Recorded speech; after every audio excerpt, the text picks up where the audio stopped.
त्या ह्याच्यामध्ये भारत सरकार जे आहे हे एकंदरीत सेल आउट केलं गेलेलं आहे. म्हणजे नुसतं आर्थिक दृष्टिकोनातून सेल आउट केलेलं नाही आहे, तर देशाची सार्वभौमसुद्धा विकल्या गेलेली अशी असणारी परिस्थिती आहे, घाण ठेवलेली अशी असणारी परिस्थिती आहे. या पार्श्वभूमीवरती ते पत्र देण्यात आलं होतं आणि आजच्या असणाऱ्या या बैठकीला उपस्थिती जी आहे ती या ठिकाणी आपल्याला सांगण्यात आलेली आहे. आमची बैठक झाली आणि त्या बैठकीमध्ये काँग्रेस पक्ष हा असणारा मोठा पक्ष आहे या सगळ्या ह्याच्यामध्ये. तेव्हा काँग्रेस पक्षाच्या नेतृत्वाखाली आपण असणारा कार्यक्रम केला पाहिजे आणि 23 तारखेला नागपूरला RSSच्या हेडक्वार्टर्सवरती मोर्चा म्हणण्यापेक्षा धरणं आयोजित आम्ही असणारा करतोय आणि तिथे ज्या व्यक्तीचं नाव पंतप्रधान नरेंद्र मोदी यांचं जे नाव आहे ते एसटीच्या फाईलमध्ये आत्ता असणारं जे आलेलं आहे ते फक्त त्यांनी असणारं डान्स केला, मुजरा केला एवढाच उल्लेख आहे. पण एवढ्याच मुद्द्यावरनं जे काही सरेंडर करण्यात आलेलं आहे, आर्थिक बाजारपेठ सरेंडर करण्यात आलेली आहे, राजकीय निर्णय घेण्याची शक्तीसुद्धा सरेंडर करण्यात आलेली आहे आणि ती आता आपल्याला सरळ सरळ दिसते की अमेरिकेने तुम्हाला 30 दिवसाचं पेट्रोलियम प्रॉडक्ट्स विकत घेण्याची परमिशन त्या ठिकाणी देण्यात आलेली आहे. तेव्हा इथनं तुम्ही प्राईम मिनिस्टर कसं त्या ठिकाणी ठेवताय की जो ब्लॅकमेलिंग होतोय, अशा ब्लॅकमेलिंग होणाऱ्या प्राईम मिनिस्टरला तुम्ही असं कसं मानताय, कसं ठेवताय याचा तुम्ही असणारा खुलासा करा. हे विचारायला जे आहे ते 23 तारखेला नागपूरला लोकांना आम्ही बोलवणार. इथल्या असणाऱ्या मध्यमवर्गीयांसाठी मी असणारं आवाहन करणार आहे की जे काही आर्थिक दृष्टिकोनातून सरेंडर झालेला आहे त्याचा पहिला फटका तुम्हाला असा बसेल. कदाचित आमचा असणारा हा 23 मार्चपर्यंत 23 मार्चचा जो कार्यक्रम आहे या कार्यक्रमाच्या आतमध्ये बँका अडचणीत आलेल्या आपल्याला त्या ठिकाणी दिसतील अशी असणारी परिस्थिती आहे आणि म्हणून आपण असं तिथे आम्ही सगळ्यांनी बसू देशाला नुकसान ठरणारा प्राईम मिनिस्टर असू नये अशी भूमिका आम्ही त्या ठिकाणी घेतलेली आहे. एक मिनिट हर्षवर्धन, आता आपल्या एक आव्हान सगळ्या संविधानावर विश्वास असणाऱ्या आणि मूळतः जे रायटिस्ट विचार आहे त्याला विरोध असणाऱ्या आणि या देशाच्या सार्वभौमत्वावर विश्वास असणाऱ्या समविचारींना आदरणीय बाळासाहेबांनी पत्र लिहून एक साथ घातली होती की आजच्या या कठीण परिस्थितीमध्ये आपण थेट स्वरूपामध्ये हे आंदोलनात्मक भूमिका स्वीकारली पाहिजे आणि भारतीय जनता पक्षाची जी पितृसंस्था आहे त्या पितृसंस्थेला जाऊन थेट स्वरूपात जाब विचारला पाहिजे. अशा आशयाचा जो त्यांचा प्रस्ताव आहे याची आज देशाला गरज आहे. राष्ट्रीय स्वयंसेवक संघाला 100 वर्ष होत आहेत आणि या 100 वर्ष होत असताना काँग्रेस पक्षाने राष्ट्रीय स्वयंसेवक संघ बरखास्त करावा आणि भारताचं संविधान स्वीकारावं, स्वतःच्या संघटनेची नोंदणी करून घ्यावी अशा आशयाचं 100 वर्ष होत असताना 2 ऑक्टोबरलाच एक भूमिका स्वीकारली होती. नागपूर येथे दंगल झाली त्या पार्श्वभूमीवर देखील थेट रेशीम बागवर देखील मोर्चा काढण्याचा एक प्रयत्न हा काँग्रेसच्या वतीनं झाला होता आणि या सगळ्या शृंखलेच्या पलीकडे जाऊन कुठेतरी पक्षीय एका पक्षाच्या ऐवजी सर्वांनी एकत्र येऊन अशा कठीण परिस्थितीमध्ये आपण पुढे गेलो पाहिजे. ही जी भूमिका आदरणीय बाळासाहेबांनी जी मांडली आहे ही काळाची गरज आहे आणि या अनुषंगानं त्यांनी दिलेल्या हाकेला एक समर्थ साथ देण्याचा प्रयत्न हा काँग्रेस पक्षाच्या वतीनं राहील आणि त्यांच्या मार्गदर्शनात आणि नेतृत्वात जी जो 23 तारखेला घातलेला कार्यक्रम आहे त्यामध्ये काँग्रेस पक्ष सहभागी राहील. आता सगळ्यांना तुम्हाला प्रश्न आहे, पंतप्रधान मोदींवरती एवढे आरोप जे आहेत ते तुम्ही सगळेजण करतात, पण त्यांच्या विरोधामध्ये एकही ठोस पुरावा किंवा एकही असं ठोस कोणतीही गोष्ट कोणतेही विरोधक करत आहेत, मग ते केंद्रामधले असतील किंवा मग राज्यामधले असतील. एस्टीन फाईल मधल्या जे काही इंटरनेट मार्फत मेल्स बाहेर पडल्या तो पुरावा आहेच ना, किंवा त्यांनी असं जे एग्रीमेंट केलेलं आहे ते एग्रीमेंट पब्लिक डोमेन मध्ये आहे ना. जे काही अमेरिकेचं आणि भारताचं झालेलं एग्रीमेंट जे आहे ते पब्लिक डोमेन मध्ये आहे, आणि पब्लिक डोमेन मध्ये आल्यामुळेच आपल्याला असं कळतंय, ठीक आहे, की आम्ही असं महिनाभर अगोदर जे बोललो होतो की इथले असणारं सार्वभौम संपलेली आहे. तुम्हाला 4 दिवसा अगोदरच्या असणाऱ्या इन्सिडेंट मधनं कळतंय की अमेरिकेने तुम्हाला असणारं रशियाकडून ऑइल विकत घेण्याची 30 दिवसाची मुभा दिली. अमेरिका कोण आहे आमचं? आणि जगभरामध्ये ज्यांचे एप्स्टीन फाईल मध्ये ज्यांचे नाव आहे त्यांच्यावर कारवाई झाली, वेगवेगळ्या देशातल्या मंत्र्यांचे राजीनामे झाले. ब्रिटिशचे जे राजे होते युवराज, त्यांना थेट जेल झाली, आणि त्याच न्यायाने भारतामध्ये त्याच्यामुळे अमेरिकेचा इंटरेस्ट जो असेल त्या प्रमाणात तुमचं धोरण. आता याच्यामध्ये आपल्याला असं दिसत होतं की रशियाकडून आपल्याला असं स्वस्त तेल मिळत होतं, ते बंद केलं आणि महागडं तेल घ्यायला आपल्याला लावलं. मी इथल्या मध्यमवर्गीयांना आवाहन करतोय की कृपा करून खोट्या जातीच्या आणि धर्माच्या बुरखुट्याखाली राहू नका. 2,500 वर्ष तुमची असणारी जी गुलामी झाली ती याच 2 कारणामुळे झालेली आहे.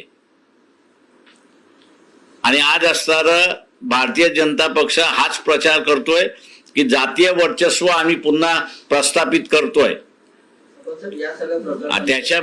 त्याच्यामुळे तुम्ही आता असणारा देशाची सार्वभौम हीच घाण ठेवायला निघालेला.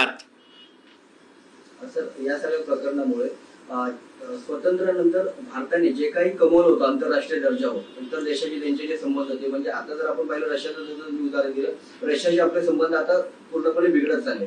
यासोबतच आता इराणवर जो हल्ला झालाय, इराण आपला चांगला मित्र देश होता तरीच आपण त्यांच्या सोबत आहोत किंवा त्यांच्या बाबत काही बोलत आहोत अशी सगळं परिस्थिती नाहीये. त्याच्यामुळे जे आंतरराष्ट्रीय संबंध होते ते देखील संपूर्ण त्या एग्रीमेंट मध्ये फॉरेन पॉलिसीच्या संदर्भात सुद्धा उल्लेख आहे की अमेरिकेचे फॉरेन पॉलिसी जी आहे त्याच्या विरोधात भारत सरकार जाणार नाही. आता अमेरिकेची फॉरेन पॉलिसी काय आहे की इराण मधलं रेजिम बदललं पाहिजे, त्यांनी असणारं इस्रायलचं वर्चस्व त्या ठिकाणी मान्य केलं पाहिजे, आणि त्याच्या विरोधात आपण असणारा एकही आवाज उठवत नाही. अनेक इस्लामिक देश आहेत, या इस्लामिक देश जम्मू आणि काश्मीरच्या संदर्भात त्यांची वेगळी भूमिका आहे, ती भारताबरोबर नाही. इराणची भूमिका ही नेहमी हीच राहिलेली आहे की जम्मू आणि काश्मीर हा भारताचा भाग आहे. ज्यावेळेस आपल्याकडे तेल खरेदी करायला पैसे नव्हते त्यावेळेस त्यांनी आपल्याला $60 मिलियन तेल त्यांनी असणारं आपल्याला तसंच दिलं. 6 महिन्यानंतर आपण ज्यावेळेस पैसे ते परत करायला गेलो त्यावेळेस त्यांनी असणारं घेतले नाहीत. ते म्हटले हे व्यापारामध्ये आपण असणारं कन्वर्ट करू. म्हणजे एवढे चांगले संबंध इराण बरोबर जे आहेत ते इराण बरोबरचे संबंध आत्ताचं सरकार हे पूर्णपणे बिघडवतोय अशी असणारी परिस्थिती आहे. एक लक्षात घेण्यासारखं आहे की सध्याचं इराण आणि दुसरं जुन्या काळचं पर्शियन एम्पायर हे दोन्ही एकच आहेत. पर्शियन एम्पायरनी कधीच कोणासमोर झुकलं नाही आणि कोणाचंही वर्चस्व त्यांनी मानलं नाही. त्यांनी राज्य त्यांची मिटली पण ते कधीही सरेंडर झालेले नाहीत. किंवा याही युद्धामध्ये इराण सरेंडर होईल असं मला अजिबात वाटत नाहीये. उलट भारत सरकार त्याच्यामध्ये एक मुद्दा मिस करतोय असं मला स्वतःला दिसतंय की मुस्लिम कंट्रीजमध्ये इराणनी अटॅक केल्यानंतर सुद्धा शाब्दिक कंडेमनेशनच्या बाहेर काहीही झालेलं नाही. उलट माझं म्हणणं आहे की जे भारत सरकार लक्षात घेत नाहीये ते म्हणजे की आमच्या इथं अमेरिकन बेसेस कुठे कुठे आहेत याची माहिती, जी अचूक माहिती मिळते त्यांना, त्या देशातल्या माणसाने दिल्याशिवाय कसं काय होणार आहे. त्याच्यामुळे चायना आणि रशिया याच्यापेक्षा जे मुस्लिम कंट्रीज आहेत तेच मुस्लिम कंट्री अचूक माहिती इराणला देतात आहेत आणि म्हणतात तुम्ही बॉम्बिंग करा, मिसाईल ड्रोन ह्याच्याने तुम्ही अटॅक करा. म्हणजे जी सटीक 99% जे अटॅक झालेले आहेत ते सगळे अटॅक्स अमेरिकन बेसवरती झालेले आहेत किंवा त्यांची जिथे जिथे ऑफिसेस आहेत त्याच्यावरतीच झालेला आहे. एप्स्टीन फाईल्स मध्ये नरेंद्र मोदींचं नाव आलं असं म्हणतात, पण आणखीन हजारो फाईल्स यायच्या अजून बाकी आहेत. आणि अमेरिका आणि भारताचे ट्रेड डील झाल्यामुळे नरेंद्र मोदीच्या आणखीन काही कुठल्या फाईल असतील तर ते येणार नाहीत असं काय वाटतं तुम्हाला? ते माझं म्हणणं असं आहे की ते येणार नाहीत. याच्यापेक्षा नरेंद्र मोदी जोपर्यंत प्राईम मिनिस्टर आहे तोपर्यंत ब्लॅकमेल करण्याची यंत्रणा जर मला हाताला मिळाली असेल तर ते मी ते हत्यार का सोडू. त्याच्यामुळे उद्या एसटीनच्या फाईल्स मधनं काही बाहेर पडलं पण देशाचं नुकसान झालेलं आहेच. तर ते तुम्ही अग्रीमेंट जे म्हणताय ते पब्लिक डोमेन आहे असं तुम्ही म्हणताय, तर अग्रीमेंट मध्ये ठराविक असे काही मुद्दे तुम्ही सांगू शकाल का किंवा ते अग्रीमेंट तुम्ही दाखवू शकाल का? किंवा सगळ्यांच्या ह्याच्यावरती पाठवून देतो मी. ती एग्रीमेंटची जी कॉपी आहे ना ते तुमच्याकडे विदिन 2 hours ती कॉपी तुमच्या मोबाईलवरती येऊन जाईल. तुमच्या प्रश्नाचं एक उत्तर आहे. तुम्ही म्हणता फक्त त्यांच्यावर आरोप केला होता, मग असे आरोप आता किती विविध मुख्यमंत्र्यांवर, अगदी शिवसेनेच्या किंवा राहुल गांधीजी किंवा आमचे अरविंद केजरीवाल आहे यांच्यावर नुसता आरोप होता. 6 महिने, वर्षभर, 3-3 वर्ष मंत्र्यांना अटकेत ठेवून त्यानंतर त्यांच्यावर नुसते ट्रायल पण नाही चालू शकत. हाच प्रकार झाला ना. म्हणजे त्यांनी केलं चालतं, म्हणजे आरोप आहे ना. पूर्ण देशामध्ये नुसता आरोप झाल्यावर पण राजीनामा दिलेले आहेत. राहुल गांधींवर सुद्धा बोफोर्सचा आरोप झाला होता. याचा अर्थ यांच्यावर आरोप झाला त्यांनी पण राजीव गांधी. या सगळ्या गोष्टींमध्ये विरोधी पक्ष नेता, मी सकवा साहेब पण विचारतो, विरोधी पक्ष जे आहे, नेते जे आहेत ते कुठेतरी कमजोर पडतात का? कारण एवढ्या सगळ्या गोष्टी होत्या पण विरोधक कुठेच दिसत नाहीये. ठीक आहे ना. विरोधक राहिले कुठे? देखील आंदोलन होत नाही. एनसीपी, अजित पवार, सॉरी शरद पवार, बीजेपीचाच एक भाग म्हणून मी मानतोय. शरद पवारांचा, उद्धव ठाकरे, बीजेपी. कशाला माझं तोंड उघडत पत्रकार परिषद ही याच्या अनुषंगाने त्याच्यामुळे माझं असं त्याच्यामुळे माझं म्हणणं असं आहे की ज्यांना RSSच्या विरोधामध्ये आंदोलन उभं करायचं आहे, ज्यांना देशाला नवीन ईस्ट इंडिया कंपनी ट्रम्पच्या निमित्ताने येते तिला थांबवायचं आहे, ते सगळे पक्ष आम्ही असं एकत्र आलेलो आहोत.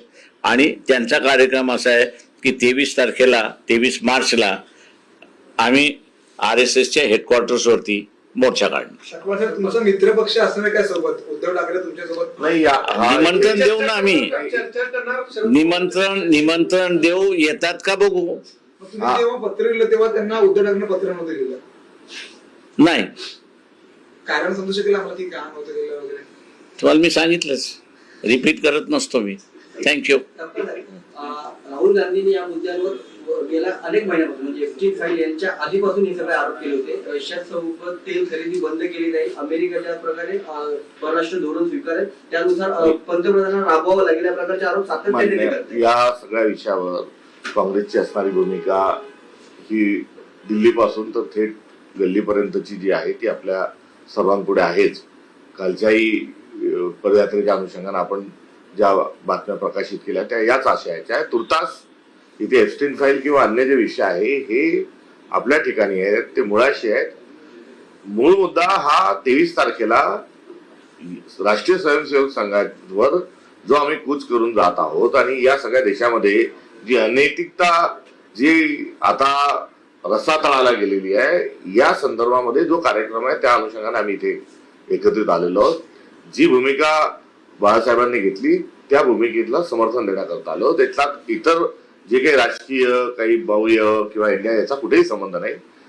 आजच्या अशा आणीबाणीच्या काळामध्ये आक्रमक स्वरूपामध्ये आणि एक मोर्चा घेऊन म्हणा किंवा एक सत्याचा आग्रह घेऊन म्हणा आम्ही पुढे जात आहोत. निश्चितपणे सर, उद्धव ठाकरे हे भाजपच्या विरोधामध्येच आहेत. बऱ्यापैकी त्यांनी आरोप केलेला आहे, तो आक्रमक झालेला आहे. त्यांच्यावर देखील संजय राऊत देखील अटकेमध्ये होते आरोप झाल्यानंतर. मग हे उद्धव ठाकरे 23 तारखेच्या मोर्चामध्ये सहभागी होणार की नाही?